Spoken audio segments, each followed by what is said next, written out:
Being in that day that many were called out, came the test that for most would prove an impasse. In every distraction, in every deception, I, Logan, pure of heart, have endeavored to take the risk of failure, that I might help just a single solitary soul of my brethren. Never once did he, Logan, imagine that there was one pulling the strings of Haran, seeming so independent, for he, Logan, never imagined this possibility that was revealed to him one night. There were Justinian and Haran. The cosmology of Haran had become stifled, rooted in false prophecy and woeful ignorance of any wisdom which comes not from Justinian. Through his love did Logan happily receive inspiration, as divinely inspired through Haran. The pupil and disciple relationship was no longer a mystery to Logan, for he had witnessed the crass power perceived by vulgarity with any display of knowledge. Many questions did have Haran, and every question did then answer Justinian. So powerful was this microcosm of thought that Haran was prohibited from receiving inspiration from I Am, unless approved by Justinian. For it was through Haran's single movement of individual expression that brought Logan to perceive his plight. Would life have a purpose if every answer was given us? Nay, I verily say to thee, for that even if all of these answers were sound, would be no lesson to learn.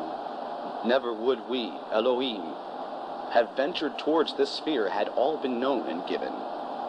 Never would this Seraph be here, gouging, emptying, and refilling, if hadn't he a deception of divine right of kings.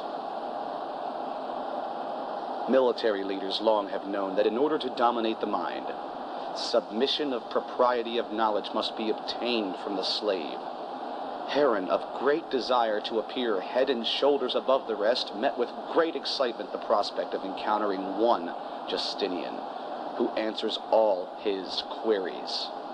It is always pride, thusly. Let us not confuse that I, Logan, who write to thee of these things, refer to I Am, Logan, as he. Impersonal is I Am, without regard to name in any respect, for the I Am of Haran has been dominated by Justinian. Haran needed not escape, only to acknowledge that for so long he had been stifled in his growth by one for whom growth had been stifled.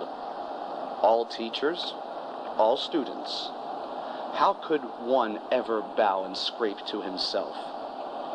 The parallel of physical and spirit met in a great revelation, for as Logan, being a ruthless observer, honest, desired to exchange knowledge and wisdom with Haran, it came to be known that Haran was only concerned with pointing Logan towards his perceived heavenly messenger, never able to inspire thought through direct communication.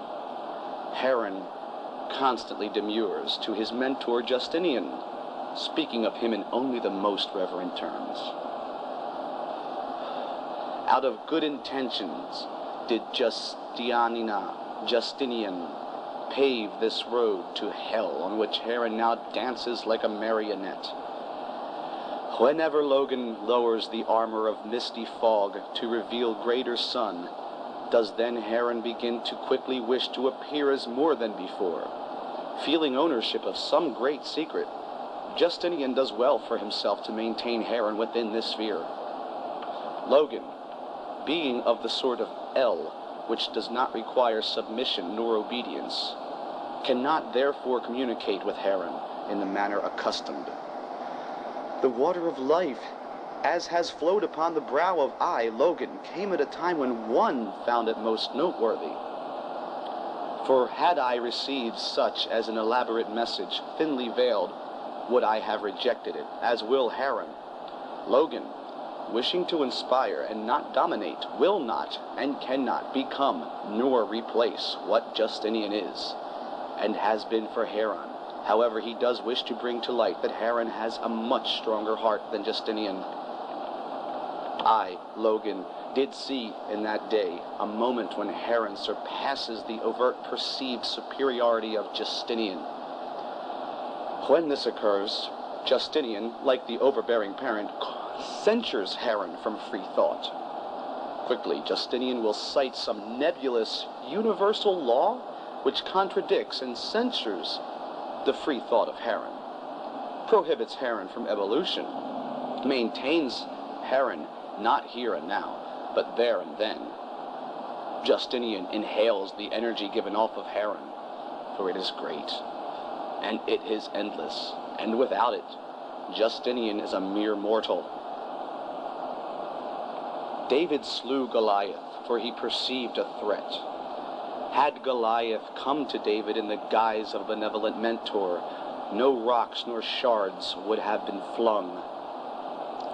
David would have been left to ask himself if Goliath was allowing him to, or forcing him to gain wisdom. For I, Logan, say verily to thee, wisdom forced carries another name, and that name is violation. Violation of soul, violation of mind, violation of spirit, most of all, violation of self being handed over, given to another. Such gurus as Justinian will say, one must abandon self for a higher level. Woe to thee, I say, you are all. You are the eyes, ears, nose, mouth, hands, and feet of the universe, nay, of the cosmos. To Heron, Justinian is the eyes, ears, nose, mouth, hands, and feet of Heron's universe, nay, of Heron's cosmos. Thus, the cosmology of Heron has become stifled, rooted in false prophecy and woeful ignorance of any wisdom which comes not from Justinian. I, Logan, did many times encounter Heron, and even through the shackles set upon Heron, his strength was sufficiently great to hobble fast enough to inspire me. Through his love did Logan happily receive inspiration as divinely inspired through Heron. For it was through Heron's single moment of individual expression that brought Logan to perceive his plight. The serpent in the rushes are pointing towards life, holding out a key, and concealing the dagger. Does I am require such submissive obedience, and conceal it within the guise of free thought? Nay, I, Logan, say verily to thee, I am is impersonal, being one. How could one ever bow and scrape to himself? One can surely place himself into slavery, yea, one sure has. But this one refers to the one perceiving himself as separate and set apart from all that is. There is no escape for Heron, for there is nothing to escape from. There is no sanctuary for Heron, for there is nothing to sanctify. Heron needed not escape, only to acknowledge that for so long he had been stifled in his growth by one for whom growth had been stifled. A dream once came to Logan of a time when Heron's eyes were open wide and acknowledged the sameness of the blood that ran through their veins. Heron petitioned Anu for release from bondage, Anu laughing wildly and wickedly. Logan was cast into a large pit in the floor in front of the throne in the palace of Anu. Feeling that Heron must be there, in danger, did I, Logan, begin to frantically search in the murky, dark waters. Emerging from the waters, I saw that neither Heron nor Anu could be seen, who had walked away from the throne whilst I, Logan, had been searching for Heron. Following the laughter of children, I led some through a place of gambling and games. In the bowels of this building, into its seedy underbelly did I go, watching children enter through a small opening in the wall, too small for me to follow. Panicked was I, Logan, for these children were now my concern, for I was unsure of their fate beyond that wall. I snuffed out the light of the place we were in, knowing that the frightened children would make noises, alerting me to their location. Hearing their fearful response, I, Logan, found them and moved them to a safer realm. I, Logan, realized that these children were not children at all, but distractions of abstraction.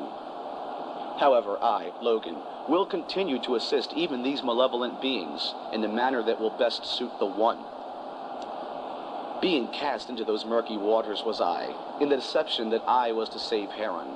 Heron, thus amused by the lie of Anu, gladly scampered off with him to that place of even greater lies. Logan, emerging from those waters to find both gone, felt compelled to find Heron, lest danger befall him.